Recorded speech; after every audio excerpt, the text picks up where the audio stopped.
Hey guys, Five here with episode number 47 of the Brighton career mode on FIFA 21. We are very close to the end of this season, within touching distance of the final episode of season number 3. We're going to kick this episode off. We're taking on Leicester.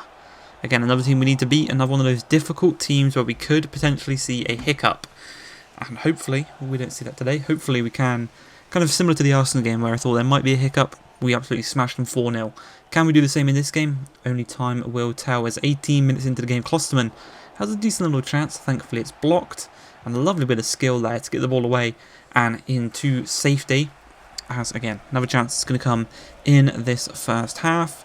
We're going to work our way down this right hand side. You can see by the team we're out, we've got a slightly rotated lineup out there because of the Europa League game in the previous game, the second leg against Atalanta, which was a brilliant one. If you've missed it, Aaron Connolly should have scored there, and he's got me really thinking about picking up a new rotational striker should we stay here next season. As an Mwepu's shot right down the throat of Schmeichel, unfortunately. Another chance in the 80th minute. It seems like this game is going to be points dropped unless Gareth Bale. Lovely nipping shot. It dipped literally just over the top of the head, but didn't quite work out, wasn't quite on target. And this game looks like it's going to end 0-0, but a final chance here for Leicester in the final 5 minutes as Sowa knocks the ball through to Cairo Henrique. We know him from our Monaco save. He skips past one, skips a very fortunate, very fortunate block straight into the path of the striker. And Hurst goes and makes it 1-0. Brendan Rodgers' men have beaten us at the Amex. Drops points once again in a big game where we need to win to keep up with City, and it's just very frustrating in that one because we had to play the rotational side because the first team was just so tired. Maybe I should have played the rotation side against Atalanta, but I wanted to confirm that we were through. You can see there we're 4 points behind Man City now. Thankfully they've already played their game, so this is the game in hand. So if we win, we will just be the 1 point behind them, going up very early on through. And now once again, Tammy Abraham. Maybe if he'd played against Leicester, he would have scored that chance that Connolly missed. But a great save from Sam Johnson, and we're going to work our way out from the back. Obviously, last episode, Lewis Dunk picked up that knock, which means that Ampadu is going to be a first teamer for these final few episodes and for these final few games. We've got a couple of big ones in here as Sessegnon charges pretty much half the pitch.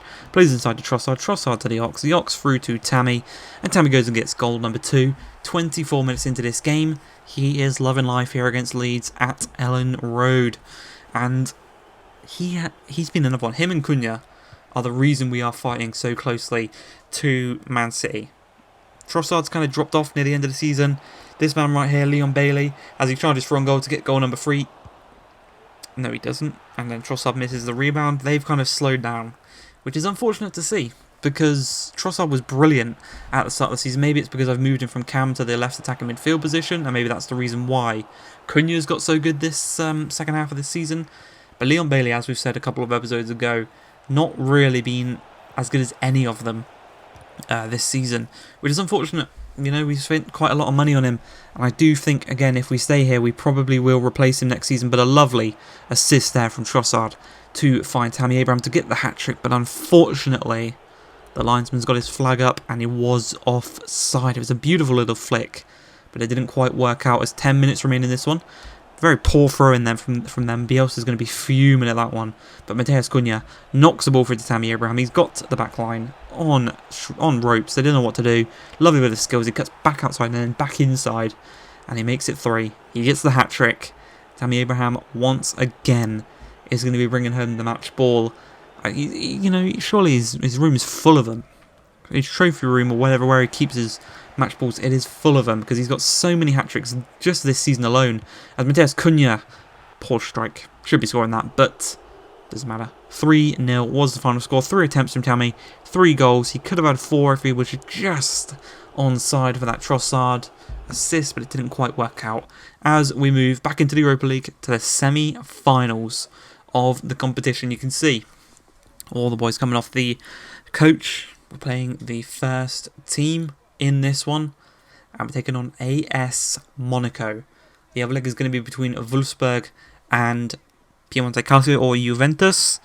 So only time will tell. You probably would guess, because of the quality of their team, they've still got Ronaldo, Dybala and whatnot, you would guess that Juventus will be going through in that other leg. But as for this one, it's a pretty close tie between two of our current side and our former team in Monaco. And very similar to the Atalanta one, we go 1-0 down. Luuk de Jong, the Dutch striker, I think he's recently joined Barcelona on loan. He goes and puts them 1-0 to the good, and they've got the away goal. Now, you know the rule that I like to keep for the away goals. Try and get a 2-goal advantage in this game. So we went attacking, really attacking here. As you can see, Cunha knocks the ball through to Trossard.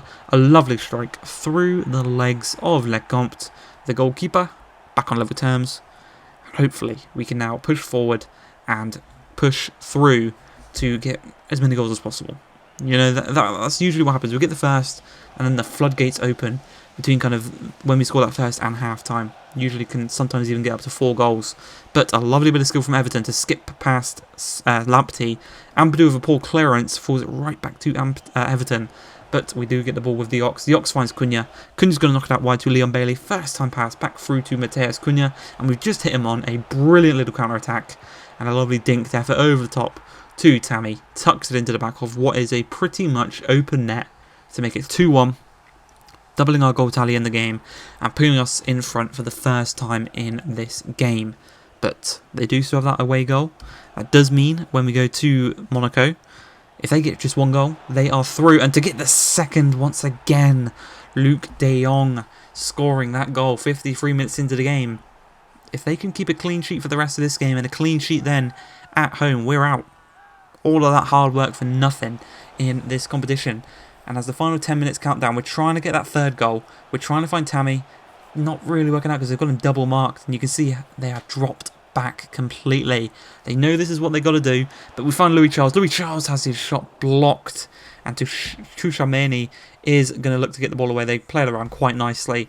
Hold possession for the rest of the game. And it remains 2-2 with 2 away goals for themselves. The second leg is going to be in the next episode.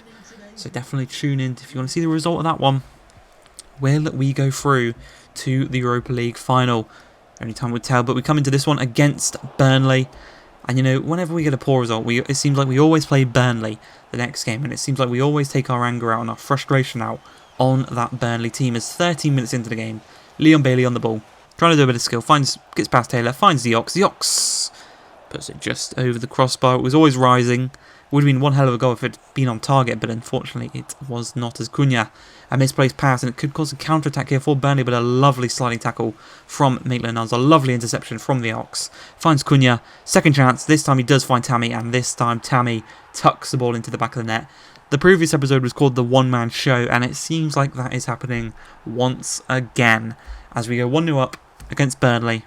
And the floodgates are going to open in this one, I can tell you that now. 56 minutes into the game, Cunha finds the Ox. The Ox finds Maitland-Niles. We're just trying to find a bit of space. You can see playing a bit of classic Burnley football here. But Cunha lays it back across to Leon Bailey, and it's a lovely strike on his weaker right foot for the Jamaican. Seems to get his first goal in what seems a while, as Ampadu, the ball-playing centre-back, lovely pass to Tammy. Tammy finds Cunha. Cunha's just going to look to cut side pass Marcao. Lovely strike. He's done that multiple times this season, where he's just done a couple of step-overs, cut inside, and then finessed it past the keeper. And he's using his trademark. It's the seagull from the badge. The man loves it, and we are 3-0 to the good in this game.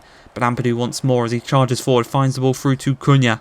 Lovely pass. Leon Bailey's on the inside. He's unmarked. He's got away from his man.